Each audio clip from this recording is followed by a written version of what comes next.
বইমেলার পর এবার মাটি উৎসব, ফের মেজাজ হারালেন মুখ্যমন্ত্রী। বুধবার বইমেলায় গাড়ি দেরি করে আসায় পুলিশকে চাপকানো উচিত বলে ভৎসনা করেছিলেন তিনি। ঘটনাকে কেন্দ্র করে রাজনৈতিক মহলে শোরগোল পড়ে গিয়েছে।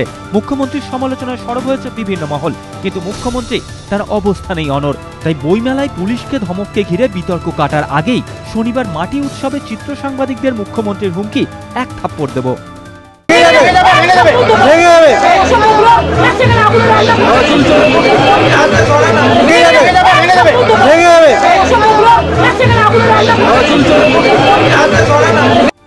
মুখ্যমন্ত্রী এভাবে মেজাজ হারানোই নতুন করে বিতর্ক তৈরি হলো বলেই মনে করছে রাজনৈতিক মহল। কিছু ঘটলেই হাতে নাতে শাস্তির নিদান, তাহলে কি এটাই দস্তুর হয়ে দাঁড়ালো এ রাজ্যে?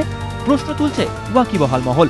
বিভিন্ন মহলের প্রশ্ন, কেন সামান্য ঘটনাতেই বারবার অধৈর্য হয়ে পড়ছেন মুখ্যমন্ত্রী? বারবার কেন এভাবে মেজাজ হারাচ্ছেন তিনি? মনোজ বন্দ্যোপাধ্যায়, এবিপি আনন্দ, বর্ধমান।